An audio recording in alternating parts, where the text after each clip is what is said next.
ಯಾವಾಗಾದರೂ ಸ್ವೀಟ್ ತಿನ್ನಬೇಕು ಅನಿಸ್ದಾಗ ಈ ಚಾಕ್ಲೇಟ್ ಬರ್ಫಿ ಟ್ರೈ ಮಾಡಿ. ಜಾಸ್ತಿ ಟೈಮೂ ಇಲ್ಲ, ಜಾಸ್ತಿ ಕೆಲಸನೂ ಇರಲ್ಲ, ಈಸಿಯಾಗಿ ಆಗೋಗುತ್ತೆ. ಫಸ್ಟು ಒಂದು ಬೌಲ್ಗೆ 2 ಕಪ್ಪು ಕೋಕೋನಟ್ ಪೌಡ್ರ್ ಹಾಕ್ಕೊಳ್ತಿದ್ದೀನಿ. ಒಣ ತೆಂಗಿನಕಾಯಿ ಪೌಡ್ರು, 1 ಕಪ್ಪು ಮಿಲ್ಕ್ ಪೌಡ್ರ್ ಹಾಕ್ಕೊಳ್ತಾ ಇದ್ದೀನಿ. ಹಾಕ್ಕೊಂಡು ಇವೆರಡು ಚೆನ್ನಾಗಿ ಮಿಕ್ಸ್ ಆಗೋ ರೀತಿ ಮಿಕ್ಸ್ ಮಾಡ್ತಾ ಹೋಗೋಣ.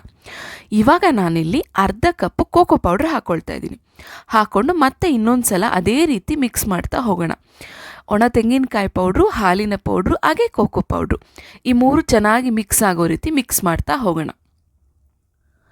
ಇವಾಗೇನು ಇಲ್ಲಿ ಕಾಣಿಸ್ತಿದೆಯಲ್ಲ, ಈ ಥರ ಫುಲ್ ಕಲರ್ ಚೇಂಜ್ ಆಗುತ್ತೆ ಕೋಕೋ ಪೌಡ್ರ್ ಹಾಕಿದ ತಕ್ಷಣ.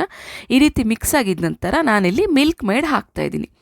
ಮಿಲ್ಕ್ ಮೇಡ್ ಈ ಟಿನ್ನಲ್ಲಿ ಏನಿದೆ ಅಲ್ವಾ, ಇದರಲ್ಲಿ ನಾನು 3/4 ಭಾಗದಷ್ಟು ಹಾಕ್ಕೊಂಡು ಇದನ್ನು ಇವಾಗ ನಾನು ಕೈಯಲ್ಲಿ ಮಿಕ್ಸ್ ಮಾಡಿಕೊಂಡು ಚಪಾತಿ ಕನ್ಸಿಸ್ಟೆನ್ಸಿಗೆ ರೆಡಿ ಮಾಡ್ಕೊಳ್ತೀನಿ. ಈ ಥರ ಸ್ಮೂತಾಗಿ. ಹಾಗೆ ನಾನೊಂದು ಚೌಕಾಕಾರದ ಬಾಕ್ಸಲ್ಲಿ ಹಾಕಿ ಅದನ್ನು ಒಂದು ಶೇಪ್ ತೊಗೊಳ್ತಾ ಇದ್ದೀನಿ. ಈ ಥರ ಸ್ಪೂನಲ್ಲಿ ಪ್ರೆಸ್ ಮಾಡಿ ಈವನಾಗಿ ಎಲ್ಲ ಕಡೆ ಆದಮೇಲೆ ಇವಾಗ ನಾನು ಇದನ್ನು ಒಂದು ಬಾಕ್ಸಲ್ಲಿರೋದನ್ನು ಪ್ಲೇಟ್ಗೆ ಶಿಫ್ಟ್ ಮಾಡ್ಕೊಳ್ತಾ ಇದ್ದೀನಿ. ಅದಾದ ನಂತರ ಅಷ್ಟೇ. ಇವಾಗ ನಾನಿಲ್ಲಿ ಫೈನಲಾಗಿ ಪಿಸ್ತಾಯಿಂದ ಗಾರ್ನಿಷ್ ಮಾಡಿಕೊಂಡು ಪಿಸ್ತಾ ಚಾಕ್ಲೇಟ್ ಬರ್ಫಿಗೆ ನೀಟಾಗಿ ಅಂಟ್ಕೊಳ್ಳೋ ರೀತಿ ಪ್ರೆಸ್ ಮಾಡ್ತಾ ಹೋಗೋದು ಅಷ್ಟೇ. ಇವಾಗ ನಮ್ಗೆ ಯಾವ ಶೇಪಲ್ಲಿ ಬೇಕೋ ಆ ಶೇಪಲ್ಲಿ ಕಟ್ ಮಾಡಿದ್ರೆ ನಮ್ಮ ಚಾಕ್ಲೇಟ್ ಬರ್ಫಿ ರೆಡಿ ಆಗೋಗುತ್ತೆ. ಎಷ್ಟು ಈಸಿಯಾಗಿ, ಎಷ್ಟು ಬೇಗನೆ ಆಗೋಯ್ತಲ್ವ. ವಿತಿನ್ 2 to 3 ಮಿನಿಟ್ಸ್ ಅಷ್ಟೇ, ಬೇಗನೆ ರೆಡಿ ಆಗೋಗುತ್ತೆ. ಇಷ್ಟು ಈಸಿಯಾಗಿರೋ ಸ್ವೀಟ್ನ ನೀವು ಟ್ರೈ ಮಾಡಿ ಹೇಗಿತ್ತಂತ ನಿಮ್ಮ ಕಮೆಂಟ್ ಮೂಲಕ ನನಗೆ ತಿಳಿಸಿ. ಎಲ್ಲರಿಗೂ ಶುಭ ದಿನ. ಇಟ್ಸ್ ಯೋ ಪೂಜಾ.